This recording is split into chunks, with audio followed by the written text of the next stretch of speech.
কোরআনের মধ্যে বিজ্ঞান নাই, কোরআনের মধ্যে সায়েন্স নাই।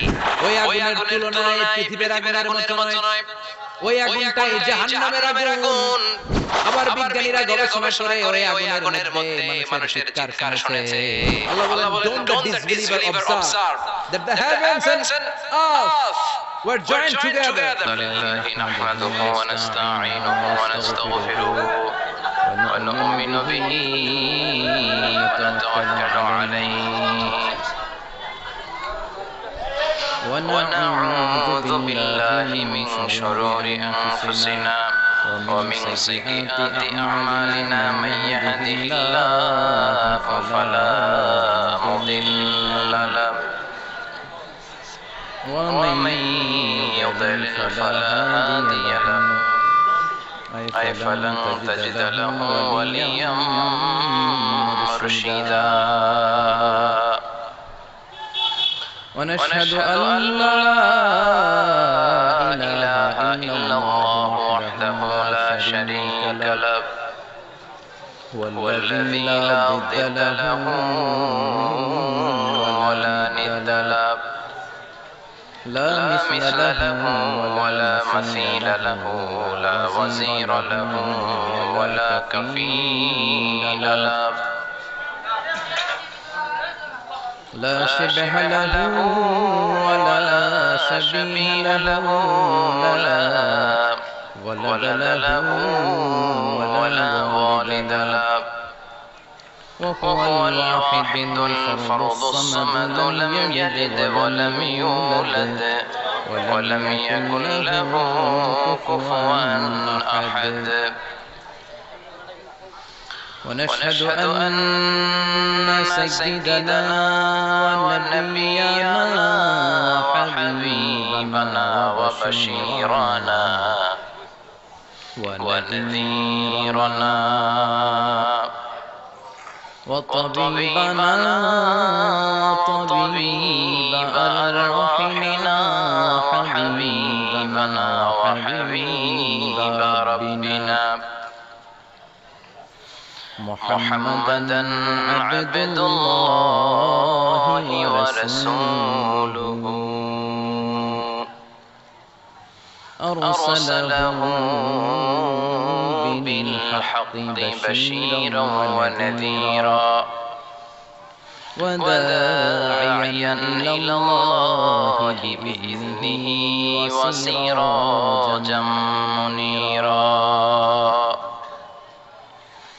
أما بعد فقد قال الله تعالى في كلامه المجيد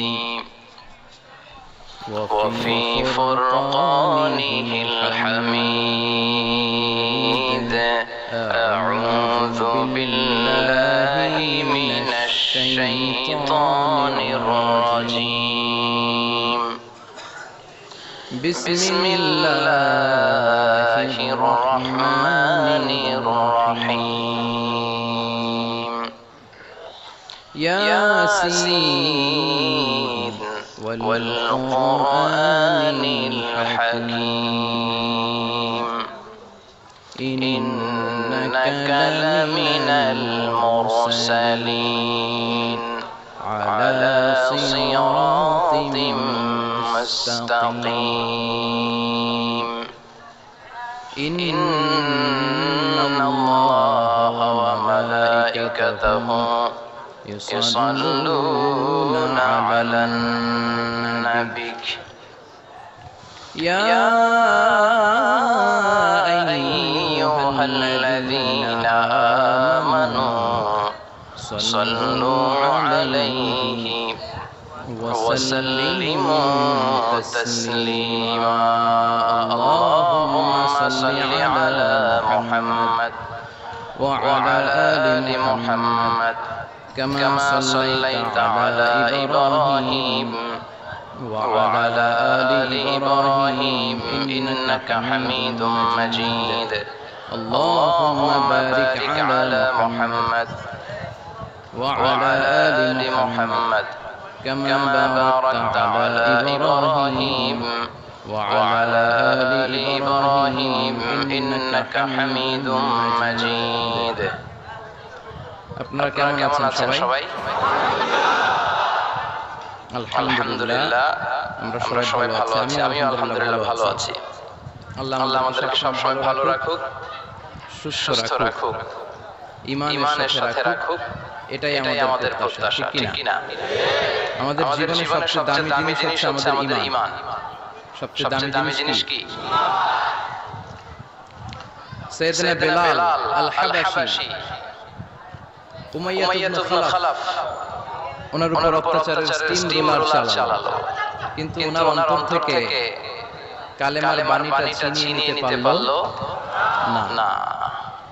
মুসা আলাইহিস সালামের উপর অনেক অত্যাচার চালিয়েছিল ফিরআউন, কিন্তু অন্তর থেকে ঈমানকে ছিনিয়ে নিতে পারে নাই। সাইয়েদনা বেলালকে উত্তপ্ত মরুভূমির মধ্যে শুইয়ে দেয়া হলো, পিঠ জ্বলে যাচ্ছিল, পুড়ে যাচ্ছিল। আপনারা জানেন যে আরব দেশের তপ্ত মরুভূমি এতটাই উত্তপ্ত, ওখানে চাল ফেলে দিলে এটা ক্ষয় হয়ে যায়, মুড়ি হয়ে যায়। সেটার মধ্যে শুইয়ে দিয়ে বলা হলো এবার আল্লাহর ডাক। এতক্ষণ ডাকছিল লা ইলাহা ইল্লাল্লাহ, কিন্তু তারপরেও এত অত্যাচারের পরেও ঈমান ছিনিয়ে নেওয়া যায় নাই। উনি আল্লাহর সংক্ষিপ্ত নাম নিয়ে জিকির করছিলেন। উনি পড়ছিলেন আহাদ। উনি পড়ছিলেন কি? এই আহাদ সূরাতুল ইখলাসের ভিতরে আছে না নাই? কুল হুয়াল্লাহু আল্লাহুস লাম ইয়ালিদ ওয়া লাম ইয়াকুল লাহু কুফুয়ান আহাদ। তো আহাদ হচ্ছে আল্লাহর নাম। এজন্য আমাদের অন্তর থেকে ঈমান ছিনিয়ে নেওয়া এত সোজা না। চিল্লায় বলেন ঠিক কিনা? মুমিনের কাছে সবচেয়ে দামি জিনিস হচ্ছে তার ঈমান। ঈমান যদি চলে যায় সে সব হারালো, তার কিছু নাই। আর ঈমান যদি তার থাকে, তার সব হারিয়ে গেল, তার কিছু যায় আসে না। চিল্লায় বলেন ঠিক কিনা? এজন্য আমরা সব সময় কামনা করি যে আল্লাহ তাআলা আমাদের ঈমানের সাথে রাখুক। আমরা পড়ি আমিন। এজন্য সব সময় শুকরিয়া করতে হবে একজনের, যিনি আমাদের ঈমানের উপর থাকার তৌফিক এনায়েত করেছেন। তিনি কে? আল্লাহর শুকরিয়া কি কম না বেশি? বিশ্বনবী সাল্লাল্লাহু আলাইহি ওয়াসাল্লাম মসজিদে নববীতে সালাতের ইমামতি করছেন। আল্লাহু আকবার বলেন আবার শুরু করলেন। রুকুতে গেলেন, রুকু থেকে দাঁড়িয়ে বললেন সামি আল্লাহু লিমান হামিদা। ফিসফিস আওয়াজে পেছনে থাকা সাহাবারা বললেন রব্বানা ওয়ালাকাল হামদ। এক সাহাবী অতিরিক্ত বাড়িয়ে বললেন হামদান কাসীরান তাইয়িবান মুবারাকান ফীহি। পারেন না সবাই? পড়েন হামদান কাসীরান তাইয়িবান মুবারাকান ফীহি। আবার আওয়াজ করে পড়েন হামদান কাসীরান তাইয়িবান মুবারাকান ফীহি। বিশ্বনবী সালাত শেষ করলেন, সালাম ফিরালেন। মুসল্লিদের দিকে মুখ ফিরিয়ে বললেন সামি আল্লাহু লিমান হামিদা বলে যখন আমি দাঁড়িয়েছি, তোমরা ফিসফিস করে পড়েছো রব্বানা ওয়ালাকাল হামদ। কে যেন পড়েছো হামদান কাসীরান তাইয়িবান মুবারাকান। কে পড়েছো? আমি তো এটা কখনো শিখাই নাই। কোত্থেকে পেলে? কেন পড়েছো? দাঁড়াও। কেউ দাঁড়ায় না, ডানে বায়ে সামনে পেছনে কেউ দাঁড়ায় না। সবাই ভয় পেয়ে গেছে। কি যেন কি হয়? বিষ্ণু অভয় দিলেন, বললেন যে আমি কিছু বলবো না, দাঁড়াও। বিষ্ণু অভয় দেওয়ার পর এক সাহাবী হাত তুলে দাঁড়িয়ে বললেন ইয়া রাসূলুল্লাহ আমি পড়েছি। বিষ্ণু বললেন কেন পড়েছো? আমি তো এটা শিখাই নাই। সাহাবী বললেন ইয়া রাসূলুল্লাহ আল্লাহর প্রশংসা আমার কম করলে অন্তর জোড়ায় না, আমার করতে মনে চায় বেশি। এজন্য আমি নিজ থেকে এটা বানিয়ে বাড়িয়ে মিলিয়ে পড়ে দিয়েছি হামদান কাসীরান তাইয়িবান মুবারাকান ফীহি। বিষ্ণু বললেন ভয় নাই, চিন্তা নাই, টেনশনের কোনো কারণ নাই। কারণ আমি সালাতে থাকা অবস্থায় দেখেছি তোমার অতিরিক্ত 4টা তাসবিহ সওয়াবটা, 4টা তাসবিহ সওয়াবটা বিদউ ওয়া সালাসুনা মালায়েকা, 30 এরও বেশি ফেরেশতা কে কার আগে এই সওয়াবটা আল্লাহর আরশে পৌঁছে দিবে এ নিয়ে আকাশে প্রতিযোগিতা চলছিল। এজন্য আল্লাহর প্রশংসা বেশি করার দরকার আছে না নাই? বিশ্বনবী সব সময় আল্লাহর প্রশংসা করতেন আর দোয়া করতেন আল্লাহ আমি যেন বেশি আপনার প্রশংসা করতে পারি, আমি যেন আপনার শুকরগুজার বান্দা হতে পারি। আল্লাহুম্মা জাআলনি শাকুরা ওয়াজআলনি শাকুরা ওয়াজআলনি ফি আইনি সাগীরা ওয়া ফি আ'ইউনিন নাসি কাবীরা। এর মানে হচ্ছে আল্লাহ আপনি আমাকে ধৈর্যশীল বানান, আপনি আমাকে শুকরগুজার বানান, আমার চোখে আপনি আমারে ছোট বানান, গোটা বিশ্বের মানুষের চোখে আপনি আমারে বড় বানান। পড়েন আমিন। নিজের চোখে নিজেকে কি করবেন? ছোট। তাহলে মানুষের চোখে বড় বানাই দিবে কে? আর নিজেই যদি বলেন আমি বড়, ফেরাউনের মতো আনা রাব্বুকুমুল আ'লা, আমি তোদের বড় খোদা, আল্লাহ কয় তুই হইলি হুদা। ঠিক কি না? বড় হইতে পারে নাই। নীল নদের পানিতে সুবাই সুবাই আল্লাহ মারছে, চিল্লায় বলেন ঠিক কি না? পৃথিবীতে কেউ তো স্থায়ী হয় না, হোক না সে ফেরাউন কিংবা নমরুদ, কেউ হবে চিরদিন রয় না, কেউ হবে চিরকাল রয় না। পৃথিবীতে কেউ তো স্থায়ী হয় না, হোক না সে ফেরাউন কিংবা নমরুদ, কেউ হবে চিরদিন রয় না, কেউ হবে চিরকাল রয় না। চিল্লায় বলেন ঠিক কি না? চিরকাল কেউ থাকবে না, কারণ আল্লাহ ছাড় দেয়, তিনি ছেড়ে দেন না। মনে রাখবেন আল্লাহ কি দেয় আর কি দেয় না। ফেরাউনকে কি দিয়েছিল? ছাড় দিয়েছে, ছেড়ে দিয়েছে। নমরুদকে কি দিয়েছে? ছাড় ছেড়ে দিয়েছে। এখনো দেখা যায় আল্লাহ অনেকটা ছাড় দেয়, ঢিল দেয়, সুযোগ দেয়, কিন্তু আল্লাহ ছেড়ে দিবেন না। চিৎকার করে বলেন ঠিক কি না? এজন্য সবসময় প্রশংসা করব কার? খাওয়ার সময় প্রশংসা কার? ঘুমানোর সময়, জিকির করার সময়, ঘুষ খাওয়ার সময়। ঘুষ খাওয়া যাবে? আর রাশি ওয়াল মুরতাশি কিলাহুমা ফিন্নার। ঘুষ যে দেয়, ঘুষ যে নেয়, উভয়ই জাহান্নামে। আল্লাহ ঘুষ থেকে আমাদেরকে বাঁচাও। বাংলাদেশে ঘুষ আছে না নাই? সরকারি অফিসগুলোতে শুধু নাই, বেশি। আল্লাহ ঘুষ থেকে হেফাজত করো, যৌতুক থেকে হেফাজত করো, পর্নোগ্রাফি থেকে হেফাজত করো, হিন্দি সিনেমা থেকে হেফাজত করো, মারামারি কাটাকাটি থেকে তুমি আমাদেরকে হেফাজত করো। গোটা বাংলার জমিনে ঐক্য প্রতিষ্ঠা করার তৌফিক দাও। মদিনার সমাজ যেন আমাদের দেশে প্রতিষ্ঠিত হয়, আল্লাহ তুমি তৌফিক দাও। চিল্লায় পড়েন আমিন। এজন্য বিপদে আপদে মুমিন সব সময় প্রশংসা করে কার? আল্লাহর প্রশংসা করে শেষ করা যায়? যাবে? ওয়া ইন তা'উদ্দু নি'মাতাল্লাহি লা তুহসুহা। আমার নিয়ামত যদি গুনতে শুরু করে দাও, গুনে শেষ করা যাবে না। আর নিয়ামতের প্রশংসা যদি করো, আমি নিয়ামত আরো বাড়িয়ে দেব। আর যদি প্রশংসা না করো, তাহলে জেনে রাখো আমার শাস্তি বড় কড়া। আমি সব সময় ধরি না, ধরলে সারি না। এজন্য সবসময় প্রশংসা করতে হবে কার? বিপদে আপদে সুখে দুঃখে আল্লাহর প্রশংসা। অভিযোগ কমিয়ে দেন, দেখবেন সুখে থাকবেন। এইটা নাই, এইটা নাই, এইটা পাই নাই, ওইটা পাই নাই, জীবনে এইটা হই নাই রে, ওইটা পাইলাম না রে। এরকম অভিযোগ করে যারা আছে অনেক, এরকম লোক আছে না নাই? এরা অসুখী, এরা অসফল। সফল ব্যক্তিদের একটা গুণাবলী হচ্ছে এরা কমপ্লেইন করে কম। তারা শুকরিয়া করে বেশি। দে আর ভেরি গ্রেটফুল। তারা শুকরিয়া করে বেশি। এটা পাই নাই, ওইটা পাই নাই, এগুলো বলবেন না। কারণ আপনি যেটা পাইয়া খুশি না, অনেকে এইটা পাওয়ার জন্য সংগ্রাম করে যাচ্ছে। আপনি এখন যেই জায়গাটাতে আছেন, এই জায়গাটাতে পৌঁছা অনেকের স্বপ্ন। আপনি এটা পেয়ে খুশি না, কিন্তু আপনার জায়গায় পৌঁছার জন্য অনেকে স্ট্রাগল করে যাচ্ছে, সংগ্রাম করে যাচ্ছে। আপনি যেই পজিশনে আছেন, শুধু এই পজিশনে আসাটাই অনেকের স্বপ্ন। তো শুকরিয়া করবেন না কেন? এজন্য সব সময় আমাদের বেশি বেশি শুকরিয়া করতে হবে কার? রব্বুল আলামিন বলেন, কুল লাউ কানাল বাহরু মিদাদান লিকালিমাতি রাব্বি লানাফিদাল বাহরু ক্বাবলা আন তানফাদা কালিমাতু রাব্বি ওয়ালাউ জিনা বিমিসলিহি মাদাদা। সাগরের জলকে কালি করে, গাছের পাতাকে খাতা করে, তোমার মহিমা লেখা শেষ হবে না, যদিও লিখি প্রভু জীবন ভরে। সাগরের জলকে কালি করে, গাছের পাতাকে খাতা করে, তোমার মহিমা লেখা শেষ হবে না, যদিও লিখি প্রভু জীবন ভরে, সাগরের জলকে কালি করে। চিল্লায় বলেন ঠিক কিনা?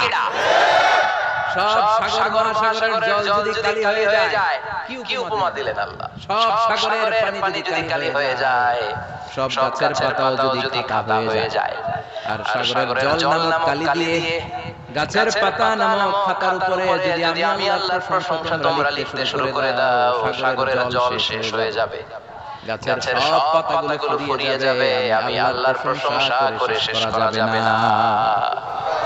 সুবহানাল্লাহ বাড়িতে যায় বলবেন। সাগরের জল এখানে কথা, কয়টা সাগর দেখছেন আপনি?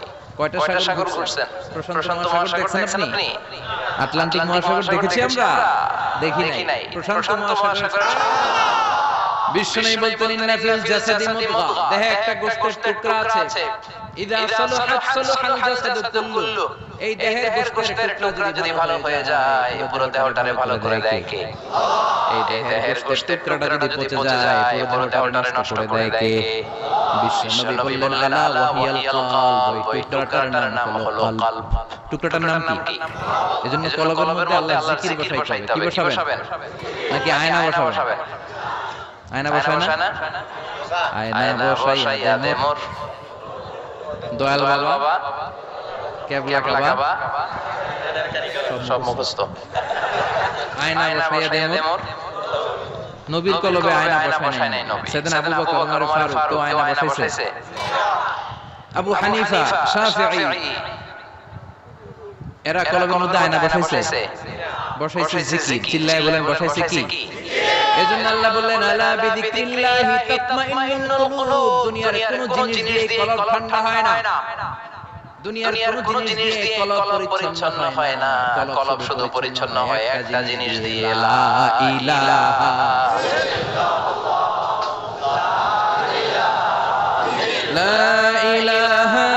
ইল্লাল্লাহু মুহাম্মাদুর রাসূলুল্লাহ সাল্লাল্লাহু আলাইহি ওয়াসাল্লাম। তাহলে কোরআনের একটা কলব আছে, আমাদের দেহে যেমনি কলব আছে, প্রতিটা প্রাণীর যেমনি কলব আছে, অন্তর আছে, কোরআনেরও কলব আছে না নাই? কোরআনের কলবের নাম চিল্লায় বলেন, কোরআনের কলবের নাম। আবার বিশ্বনবী বলতেন ইকরাউ আলা মাওতাকুম সূরাত ইয়াসিন, তোমাদের মুমূর্ষু ব্যক্তিদের সামনে বসে সূরাত ইয়াসিন তেলাওয়াত করো, রূহ চলে যাবে। মৃত্যুর একেবারে দ্বার প্রান্তে দাঁড়িয়ে এই মুহূর্তে তার পাশে বসে পড়তে আরম্ভ করেন ইয়াসিন ওয়াল কুরআনিল হাকীম ইন্নাকা লামিনাল মুরসালিন আলা সিরাতিম মুস্তাকিম। ওই ব্যক্তির ঈমানের মৃত্যু দান করে দিবে কে? মৃত্যুর কষ্ট হালকা করে দিবে কে? আবার বিশ্বনবী বলতেন রাত্রিবেলা যে ব্যক্তি একবার সূরাত ইয়াসিন তেলাওয়াত করে ঘুমাতে যায়, সকালবেলা নিষ্পাপ অবস্থায় তার ঘুম থেকে জাগাবে কে? তাহলে এই সূরার মর্যাদা কম না বেশি? কলবুল কোরআন, এটা কোরআনের কলব। একবার পড়লে 10 পড়ার সওয়াব। আবার মুমূর্ষু ব্যক্তির সামনে বসে সূরা ইয়াসিন তেলাওয়াত করতে বলা হয়েছে, তাহলে মৃত্যুর কষ্টটা হালকা করে দেয় কে? আবার রাত্রিবেলা সূরা ইয়াসিন তেলাওয়াত করলে সকালবেলায় নিষ্পাপ বানায় দেয় কে? মনে থাকবে? কোরআনের কলবের নাম কি? ভুলে যাবেন না তো? বেশি বেশি তেলাওয়াত করতে রাজি আছেন? সকাল সন্ধ্যা তেলাওয়াত করবেন তো? সূরা ইয়াসিন ছাড়াও এই সূরার অনেকগুলো নাম তাফসীর গ্রন্থে পাওয়া যায়। এই সূরার একটা নাম হচ্ছে সূরাতুল কাদিয়া, সূরাতুল তাকদি হাজাত কারিহা। যে এই সূরা তেলাওয়াত করে ওই তেলাওয়াতকারীর যে হাজত আছে, প্রয়োজন আছে, এই সূরার বরকতে আল্লাহ তার প্রয়োজন পূরণ করে দেয়। আমাদের জীবনে প্রয়োজন আছে না নাই? কার কাছে চাইবো? বিপদে পড়লে কারে বলবো? আমরা বিপদে পড়লে প্রথমে শেয়ার দেই ফেসবুকে। কোথায় শেয়ার? আগে শেয়ার দিও কার কাছে? মনে থাকবে? বিপদে পড়লে ফেসবুকে শেয়ার দিব না, বন্ধুরে শেয়ার করব না, বউয়ের কাছে পরে শেয়ার করব, আগে শেয়ার করব কার কাছে? মনে থাকবে? এজন্য বিশ্বনবী বলতেন এই সূরার নাম সূরাতুল কাদিয়া। মানুষের হাজত পূরণ করে দেয়। এই সূরা তেলাওয়াত করে যদি আপনি আল্লাহর কাছে কোনো বিপদ থেকে পানা চান অথবা কোনো প্রয়োজন নিয়ে দোয়া করেন, সূরার বরকতে প্রয়োজনটা পূর্ণ করে দেয় কে? কেউ যেটা পারে না পারে কে? কেউ যেটা দেয় না দেয় কে? কেউ যেটা শোনে না শোনে কে? তাহলে পেলাম সূরাতুল কাদিয়া। আরেকটা নাম আছে সূরা, সেটা হচ্ছে সূরাতুল আযীমা, সুমহান সূরা। কি সূরা? সুমহান, আযীমা। এই আযীম আর আযীমা এই শব্দ দুইটা অনেক দামি, আল্লাহ যে কোনো জায়গায় ব্যবহার করেন নাই। বিশ্বনবীর চরিত্রের উপমা দিতে যে আল্লাহ আযীম শব্দ বলেছেন, তাই না? রব্বুল আলামিন বলেন ওয়া ইন্নাকা লাআলা খুলুকিন আযীম। ও নবী, সাধারণ কোন চরিত্র আপনারে আমি দেই নাই, আপনারে আমি দিয়েছি আযীম একটা চরিত্র। খুলুকুন আযীম, and verily indeed you are on a very good standard of character. অসাধারণ চরিত্র দিয়েছি। বিশ্বনবীর চরিত্র বুঝাতে যে আল্লাহ কি শব্দ ব্যবহার করেছেন কথা বলে না, তাফসীর শিখে যেতে হবে। কোন শব্দ ব্যবহার করেছেন? আযীম। আবার আল্লাহ নিজের পরিচয় দিতে যে আযীম বলেছেন, ওয়ালা ইয়াউদুহু হিফযুহুমা ওয়া হুয়াল আলিয়্যুল আযীম। সুবহানাল্লাহ। আকাশ জমিনের নিয়ন্ত্রণ করতে যে আল্লাহ কখনো ক্লান্ত হয় নাকি? কারণ তিনি হচ্ছেন আল আলিয়্যুল আযীম। আল্লাহু আকবার। তার মানে নবীর চরিত্রের ক্ষেত্রে আযীম, আল্লাহর নিজের সত্তার ক্ষেত্রে আল্লাহ বললেন আযীম। আবার বললেন কিয়ামতের দিন গোটা পৃথিবীটারে আমি নাড়িয়ে দেব, গোটা পৃথিবীতে একটা আমি ভূমিকম্প দিব। এই কথাও কোরআনে আছে না নাই? ইযা যুলজিলাতিল আরদু জিলজালাহা আল কারিয়াতু মাল কারিয়া। পুরো পৃথিবী কাঁপিয়ে দিবে। এই কাঁপাকাঁপিটা ওই দিনের ভূমিকম্পটা কি অন্যান্য সময়ের ভূমিকম্পের মতো হবে? এই ভূমিকম্পকে আল্লাহ বলেছেন আযীম। ইন্না যালজালাতাস সাআতি লাশাইউন আযীম। সেদিনের ভূমিকম্প সাধারণ কোনো আর্থকোয়েক নয়, সাধারণ ভাইব্রেশন না, এটা আযীম। আবার আল্লাহ কোরআনকেও আযীম বলেছেন, ওয়ালাকাদ আতাইনাকা সাবআন মিনাল মাসানি ওয়াল কুরআনাল আযীম। ও নবী, আমি আপনারে নিত্য পাঠনীয় শব্দবাক্য সূরাতুল ফাতিহা দিয়েছি, সাথে সাথে কোরআনে আযীম দান করেছি। সুবহানাল্লাহ। তার মানে কোরআনের ক্ষেত্রে আযীম, কিয়ামতের ভূমিকম্প এটা আযীম। আল্লাহ নিজেও আযীম, বিশ্বনবীর চরিত্র। আবার এই সূরাটাও যেহেতু দামি, এজন্য এই সূরার নাম সূরাতুল আযীমা, সূরাতুল সুমহান সূরা। এটা যেন সূরা নয়, এটা তো কোরআনের কলব ছাড়া মানুষ আছে। হার্ট ফাউন্ডেশনে যে দেখবেন মানুষের কি অবস্থা, হৃদয় যার নষ্ট, তার যে কত কষ্ট। এই যে কি পড়ানো লাগে এখন, রিং পড়ায়, এনজিওগ্রাম, এনজিওপ্লাস্টি করে আর্টারি ব্লক করে ফেলে। চর্বি, এত চর্বি আমরা খাই, এত গরুর গোশত আমরা খাই। মনে রাখবেন, যেই প্রাণীর পা বেশি ওটার ভিতরে কোলেস্টেরল বেশি। মাছের কয় পা? হ্যাঁ নাই, এখানে নাই, মাছের পাটা নাই, কোলেস্টেরল নাই। মুরগির কয় পা? জোরে বলতে হবে। তার মানে কিছু কোলেস্টেরল আছে না নাই? গরুর কয় পা? কোলেস্টেরল বেশি না কম? এবার কোন চিংড়ির কয় পা? সবচেয়ে বেশি কোলেস্টেরল কন্টেইন করে শ্রিম্প, প্রন, চিংড়ি। এজন্য এগুলো কম খাইতে হবে। তবে 40 এর আগে যারা আছেন ঘুমায় খান। 40 এর পরে এই যে মাটন, ল্যাম্প, ছাগলের গোশত, খাসির গোশত, চিংড়ি, এগুলো আপনার ডায়েট থেকে বাদ দিয়ে দিতে হবে। বুঝতে পেরেছেন? এজন্য এই সূরাটা যেন সূরা নয়, এটা তো কোরআনের কলিজা, হার্ট, হৃদয়। এজন্য সূরাটা সূরাতুল আযীমা। সুবহানাল্লাহ পড়ে। তার মানে এক নম্বরে পেলাম সূরাতুল কাদিয়া, দুই নম্বরে পেলাম সূরাতুল আযীমা, তিন নম্বরে সূরার আরেক নাম হলো সূরাতুল মুইম্মা। সূরাতুল মুইম্মা, মুইম্মার দুই অর্থ। এক অর্থ হচ্ছে এটার বরকতটা আম, সবার জন্য, যেই পড়ে সেই বরকত পায়, এজন্য মুইম্মা। আবার মুইম্মার আরেক অর্থ হচ্ছে যেই সূরা শত্রুকে অন্ধ করে দেয়। কি করে দেয়? এই সূরার প্রথম 9টা আয়াত যদি বিপদে পড়ে, শত্রুর কবলে পড়ে আপনি তেলাওয়াত করেন, শত্রুর চোখটারে অন্ধ করে দিবে কে? বিশ্বনবী মক্কা থেকে যখন মদিনায় যায়, হিজরতের সময় বিশ্বনবী সূরা ইয়াসিনের প্রথম 9টা আয়াত তেলাওয়াত করলেন। তেলাওয়াত করে আল্লাহর নাম নিয়ে ঘর থেকে বের হলেন। আশেপাশে কাফেররা ঘুরে কিন্তু বিশ্বনবীকে দেখে না, সবাই খালি এরকম করে ডানে বায়ে হাতায় বিশ্বনবী সামনে দিয়ে যায়, কিন্তু কাফেরদের চোখ অন্ধ করে দিয়েছে কে? এজন্য কোরআন তেলাওয়াত করলে কাফেরদের চোখকে অন্ধ বানায় দেয় কে? এজন্য সূরার নাম হচ্ছে সূরাতুল মুইম্মাহ। কি নাম? অন্ধ করে দেয়। তাফসীরে কুরতুবীর মুসান্নিফ ইমাম আল-কুরতুবী উনাকে জালিম বাদশা বন্দী করেছেন। তাফসীরে এসেছে উনি শক্তিশালী লোক ছিলেন, জেলখানা ভেঙে বাঁচার জন্য দিয়েছে দৌড়। উনারও ধরার জন্য জালিম বাদশার সৈনিকেরা ঘোড়া নিয়ে রওনা হয়েছে। উনিও দৌড়ায়, ঘোড়াও পেছন থেকে আসে। উনি মানুষ কি ঘোড়ার দৌড়ে সাথে পারে? উনি হাঁটতে হাঁটতে হয়রান হয়ে এক বালুর ময়দানে যে ধপাস করে পড়েছেন। ওরাও ঘোড়া দিয়ে এসে নেমেছে, কিন্তু আজীব তামাশা, উনি বালুতে ধপাস করে পড়েই সূরাতুল ইয়াসিনের প্রথম 9 আয়াত তেলাওয়াত করতে শুরু করেছেন। ওরা নিচে নেমে ডানে বায়ে সামনে পিছনে খালি খুঁজে কিন্তু দেখে না, সামনে কিন্তু বসা। ওদের চোখটা অন্ধ করে দিয়েছে কে? বিশ্বাস হয়, ঈমান হয়। এজন্য বিপদে পড়লে সূরাতুল ইয়াসিনের প্রথম 9 আয়াত পড়তে রাজি আছেন? আল্লাহ তুমি তৌফিক দাও। আর জোরে পড়ুন আমিন। এজন্য আল্লাহ চমৎকার ভাবে এই সূরাটা শুরু করে দিলেন। দুইটা কাটা অক্ষর দিয়ে আল্লাহ বললেন ইয়াসিন ওয়াল কুরআনিল হাকীম ইন্নাকা লামিনাল মুরসালিন আলা সিরাতিম মুস্তাকিম। পড়েন সুবহানাল্লাহ। ইয়াসিন সূরাটা শুরু করলেন কি দিয়ে?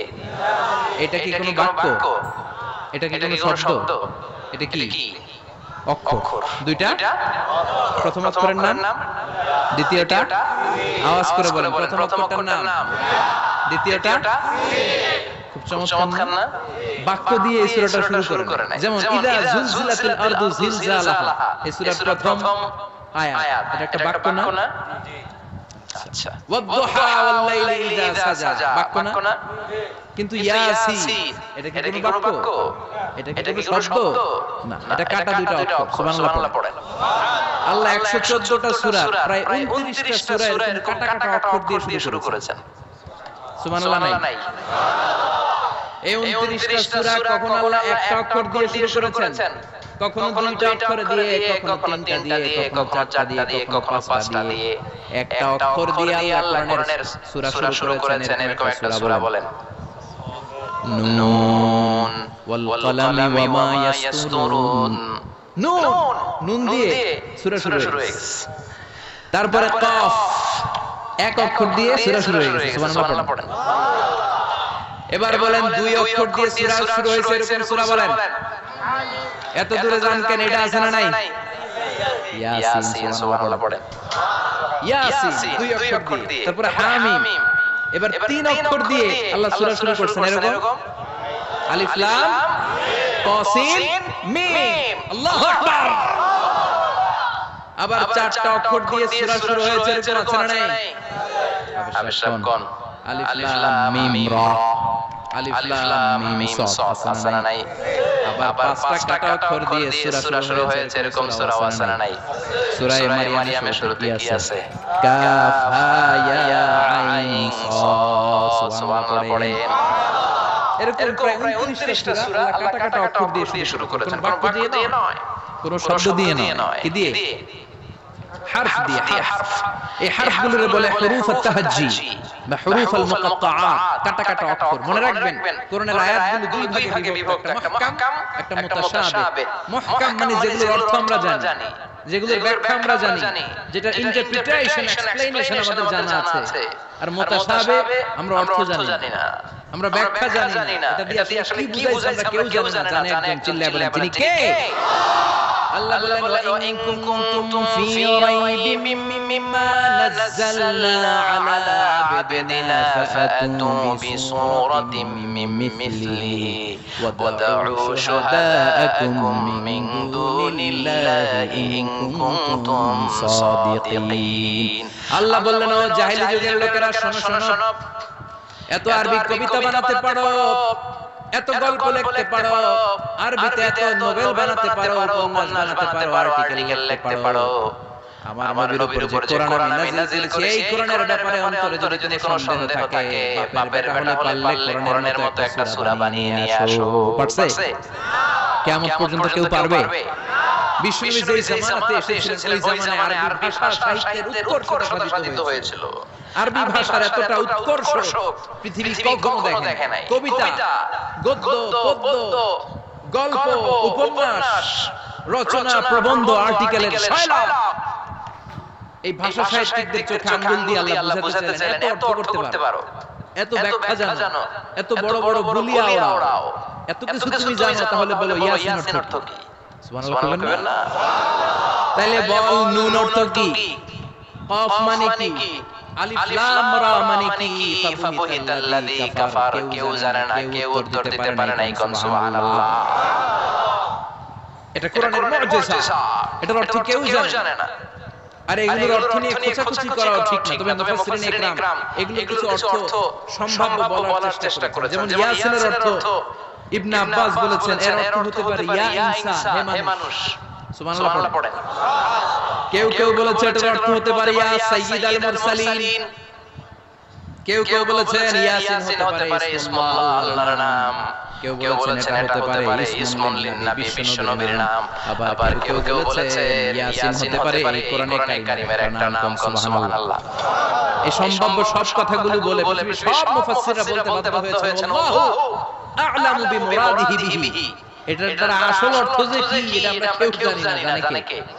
চিৎকার করে বলতে হবে, জানে কে? তাহলে ইয়াসিন মানে আমরা জানি না। ইয়াসিনের অর্থ আমরা ছেড়ে দেব কার উপর? এরপর আল্লাহ বললেন ওয়াল কুরআনিল হাকীম। প্রজ্ঞাময়, বিজ্ঞানময় কোরআনের শপথ। ওয়াল কুরআনিল হাকীম, বিজ্ঞানময়, প্রজ্ঞাময় কোরআনের শপথ বা কসম। ওয়াল কুরআনিল হাকীম, যে ওয়া, এই ওয়াটার আরবিতে বলে ওয়া আল কাসামিয়া। কি বলে? ওয়া আল কাসামিয়া। কসম কাটার জন্য আল্লাহ ওয়া ব্যবহার করেছেন। যত জায়গায় কোরআনে আল্লাহ কসম কেটেছেন, ওই কসমের শব্দটার আগে ওয়া আছে না নাই? ও মিয়া, কোরআনে আল্লাহ সময়ের শপথ করেছেন, কসম কেটেছেন, যুগের কসম কেটেছেন। যুগের সময়ের আরবি হলো আল আসর। এই আসরের আগে ওয়া আছে না নাই? কি বলছে আল্লাহ? ওয়াল আসর। ওয়াল, আবার তিন ফলের কসম আল্লাহ কোরআনে কেটেছেন। কি বলেছেন?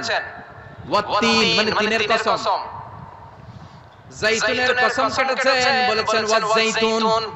তুর পাহাড়ের কসম কেটেছেন, বলেছেন ওয়াতুর সিনিন। যত জায়গায় কসম, তত জায়গায় ওয়া আছে না নাই? পাহাড়ের নামে কসম কেটেছেন, আল্লাহ বলেছেন ওয়াতুর। সূর্যের নামে কসম কেটেছেন, আল্লাহ বলেছেন ওয়াশ-শামসি ওয়া দুহাহা। সুবহানাল্লাহ বলবেন না? ফজরের নামে কসম কেটেছেন, কি বলেছেন?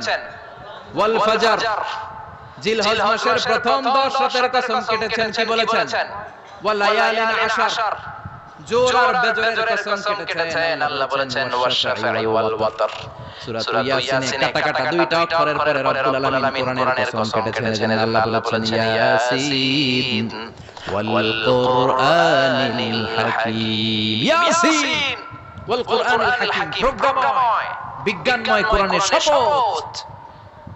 কোরআনের মধ্যে বিজ্ঞান আছে না নাই? বেশি না কম?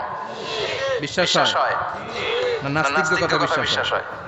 নাস্তিকরা বলে কোরআনের মধ্যে বিজ্ঞান নাই, কোরআনের মধ্যে সায়েন্স নাই, কোরআনের ভিতরে টেকনোলজি নাই। কিন্তু কোরআন বলে এমন কিছু নাই, মানুষের প্রয়োজনীয় এমন কিছু নাই যেটা আমার ভিতরে নাই। আল্লাহু আকবার। আল্লাহ বললেন লা ফাররাতনা ফিল কিতাবি মিন শাই। কিতাবের মধ্যে আমি কিছু বাদ রেখে দেই নাই। ইতিহাসের কথা বলেছি, পাতালপুরীর কথা বলেছি, ঊর্ধ্ব জগতের কথা বলেছি, মহাকাশের কথা বলেছি, cosmology, astrology, geology, zoology, botany, human anatomy, embryology, সব কিছুর কথা কোরআনের মধ্যে দিয়েছে কে?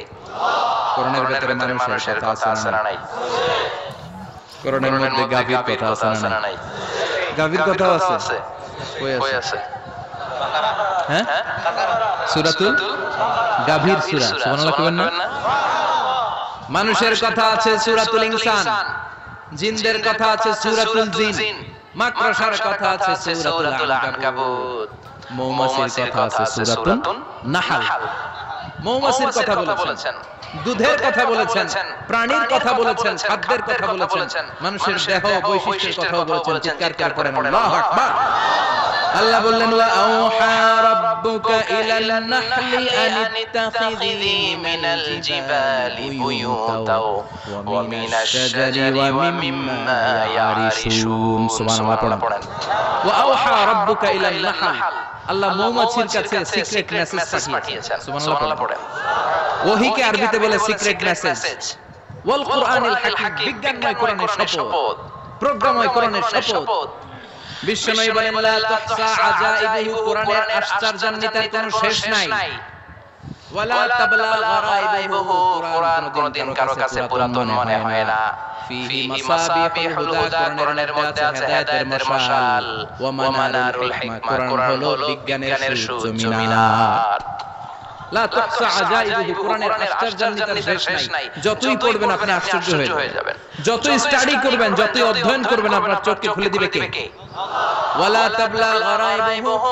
কোরআন কখনো পুরাতন হয় না পুরান হয় নাকি যার বয়স 50 বছরের নামাজি মানুষ প্রতি নামাজের প্রত্যেক রাকাতে কোন সূরা পড়া লাগে তো 50 বছর যদি কেউ নামাজি হয় তাহলে কত লক্ষবার উনি সূরা ফাতিহা পড়ছেন নিজে জানে তারপরে কোনদিন কি মনে হচ্ছে সূরা ফাতিহাটা একটু পুরান লাগে আজকে কুল বল্লা দিয়ে শুরু করো কথা বলেন পুরান লাগছে কোনদিন এত পড়ছি এটা আজকে আর একটা এরকম মনে হয় ওয়ালা তাবলা গারাইবুহু পুরান লাগে না প্রতিদিন নতুন প্রতিনিয়তই নতুন অলওয়েজ নিউ সব সময় নতুন এজন্য বিশ্বনবী বললেন লা তুহসা আজাইবুহু কোরআনের আশ্চর্যান্বিতার শেষ নাই ওয়ালা তাবলা গারাইবুহু কোরআন কখনো পুরাতন হয় না ফিহি মাসাবিহুল হুদা কোরআনের মধ্যে আছে হেদায়েতের মশাল ওয়া মানারুল হিকমা কোরআন হলো বিজ্ঞানের সূর্য মিনার সুবহানাল্লাহ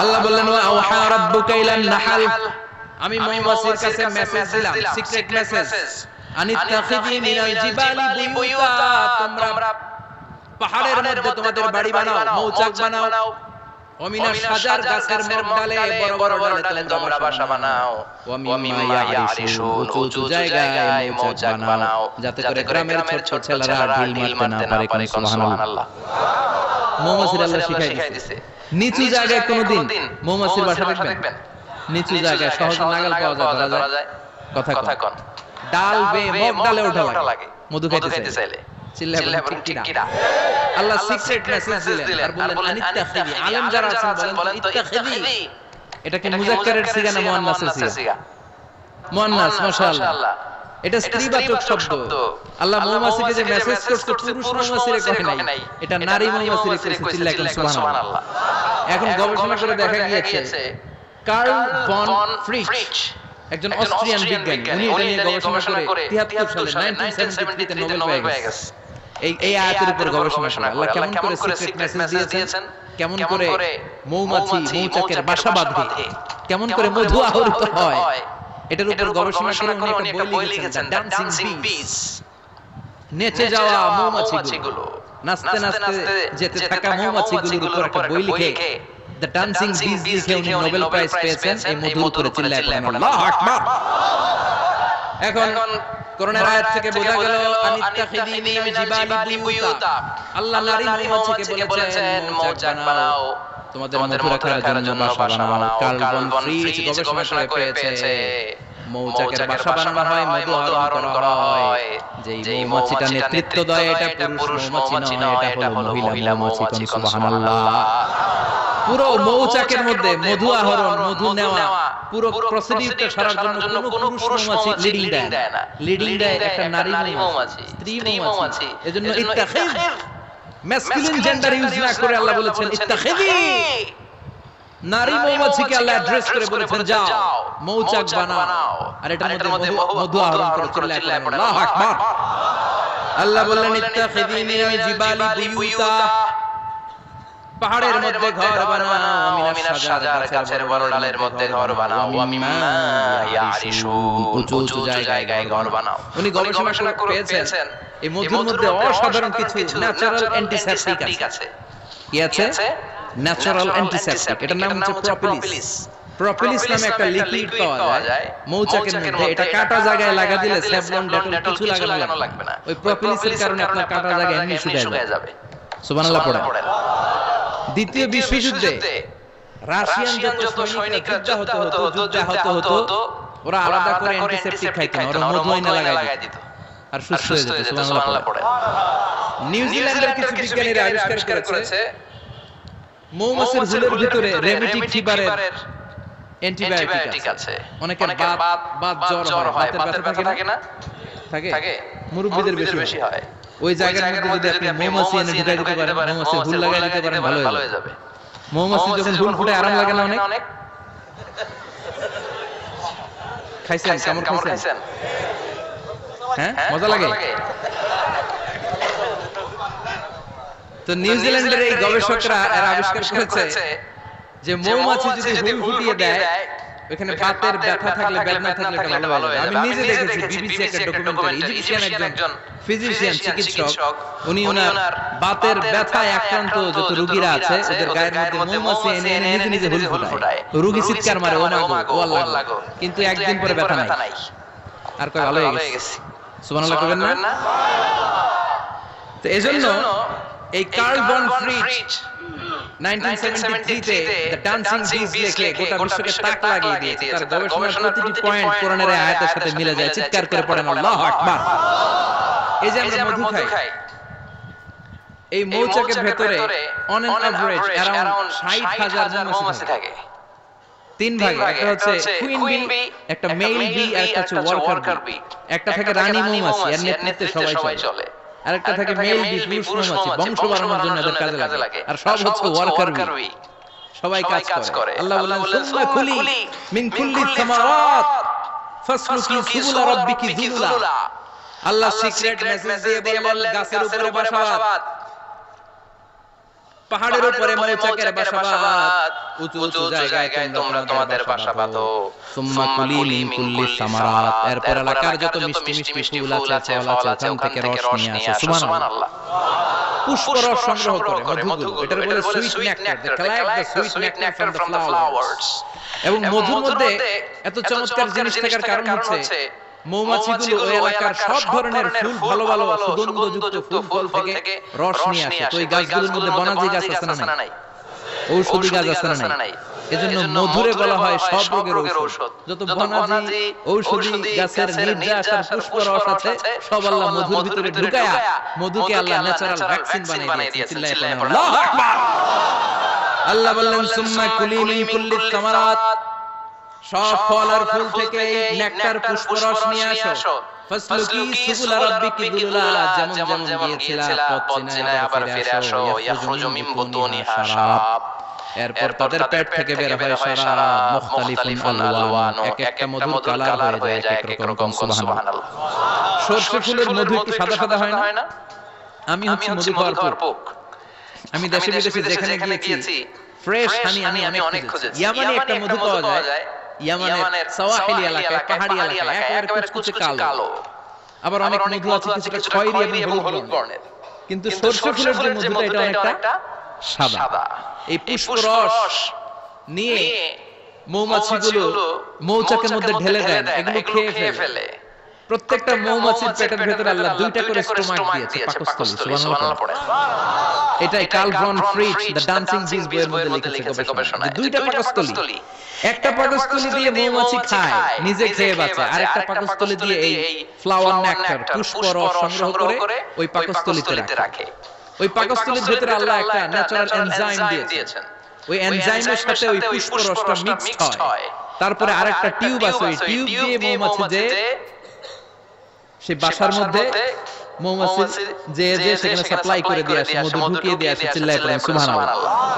তার মানে বিষয়টা এমন না ফুলের রস নিয়ে মৌচাকে দিয়ে আসলো, ফুলের রস সে নেয়, তার স্পেশাল একটা স্টোমাকের মধ্যে ঢুকায়, সেখানে এনজাইম দিয়ে পাচক রস দিয়ে আল্লাহ এটাকে সমৃদ্ধ করে দেয়। তারপর আলাদা একটা নল দিয়ে টিউব দিয়ে মৌচাকের ভেতরে ঢুকিয়ে দেয়। সুবহানাল্লাহ। কি অসাধারণ পদ্ধতিতে আল্লাহ মধু বানালেন। আর কি সুন্দর মধু হাতের মধ্যে লয়া জিহ্বা দিয়ে সাটে আর গান গায়, মধু হই হই বিশাবাইলা।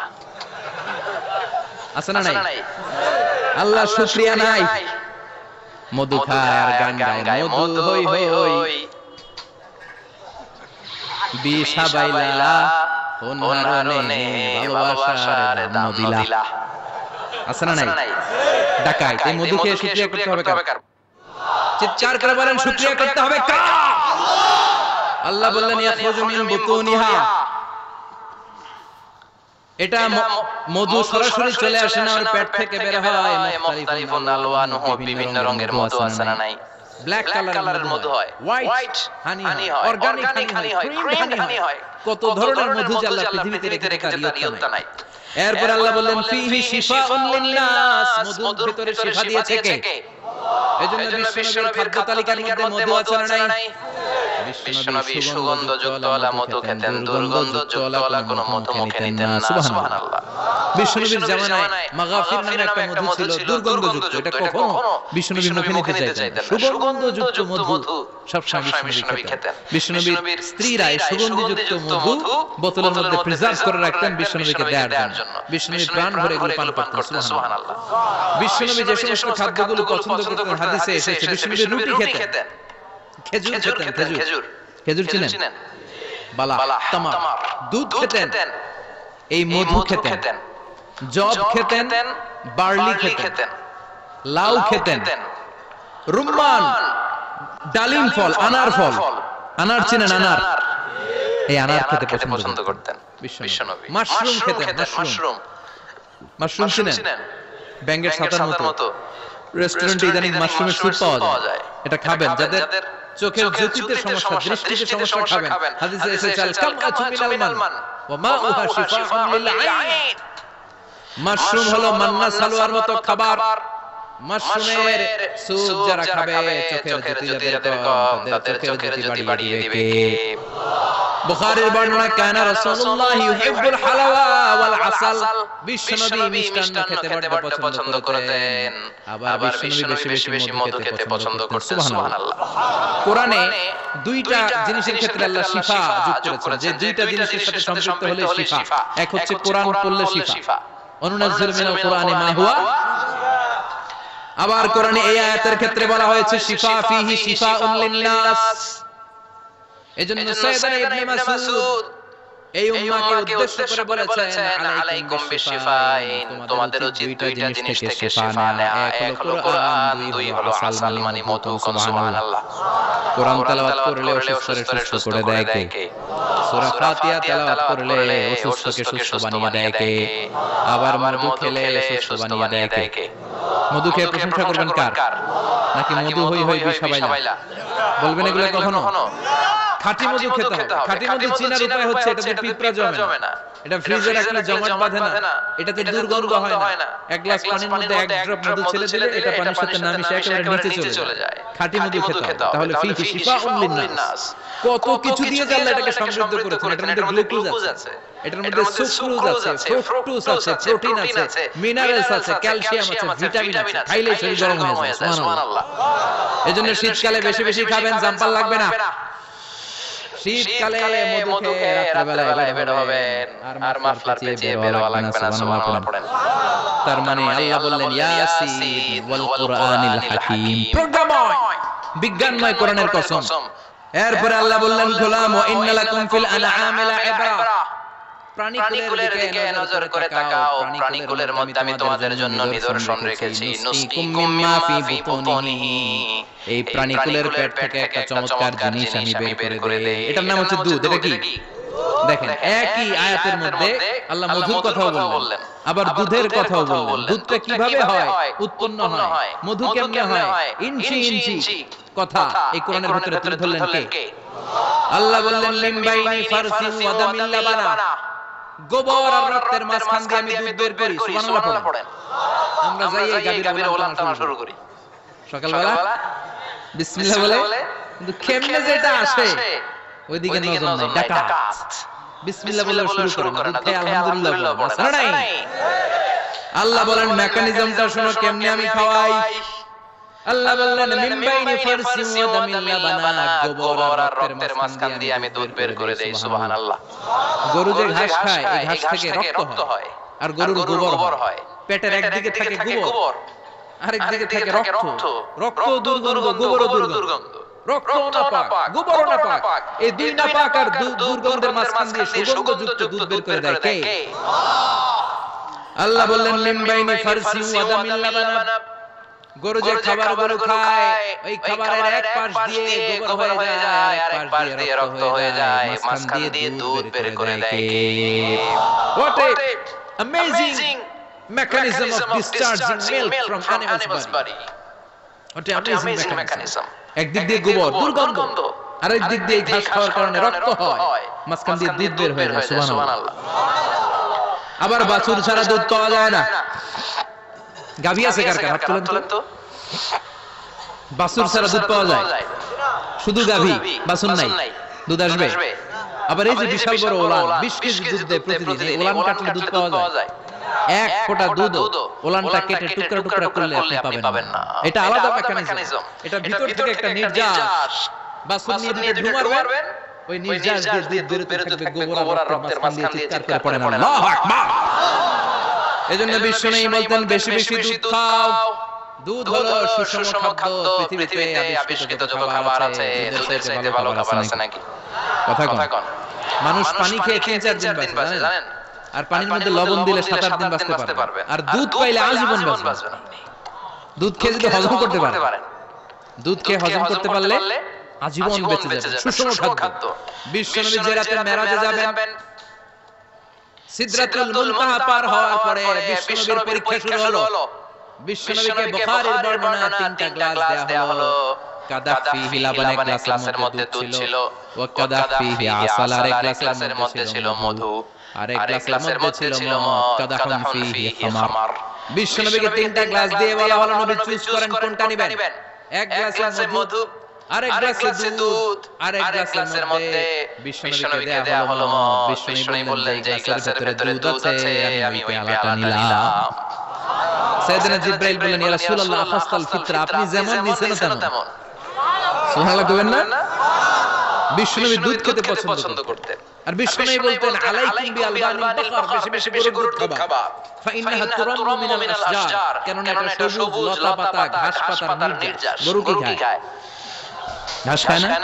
এই ঘাসের নির্যাস হচ্ছে দুধ। বিশ্বনবী বলতেন বেশি বেশি দুধ খাবা।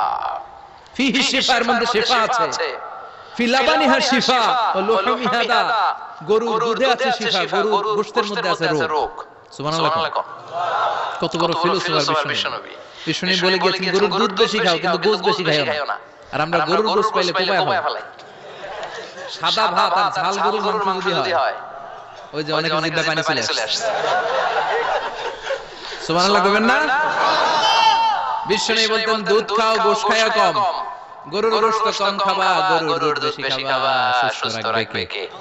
আবার বিশ্বনবী মায়েদেরকে বলেছেন ও মায়েরা, সন্তান হওয়ার পরে 2 বছর দুধ খাওয়াবা। আল্লাহু আকবার। والوالدات يرضعن أولادهن حولين كاملين لمن أراد أن يتم الرضاعة। সন্তান যারা পেয়েছো মায়েরা, বোনেরা, 2 বছর দুধ খাও, সন্তানকে সুস্থ রাখবে কে? বাচ্চা ডেলিভারির পরপরই আল্লাহ তাআলা মায়ের বুকে একটা দুধ দেয়, এটাকে বলে শাল দুধ। এটা হচ্ছে বাচ্চার জীবনের প্রথম প্রাকৃতিক টিকা। সুবহানাল্লাহ কয় না? এটা বেবির জীবনে ন্যাচারাল প্রাকৃতিক টিকা, প্রতিষেধক আল্লাহ দিয়ে দিয়েছে। আপনার বাচ্চাকে টিকা দিন, স্লোগান আছে না? 5টা-7টা টিকা দেয়া লাগে। প্রথম টিকাটা আল্লাহ নিজেই ফ্রি দিয়ে দিয়েছে। এটা শাল দুধের ভিতরে পাওয়া যায়। এজন্য বাচ্চাকে শাল দুধ খাওয়াতে হবে।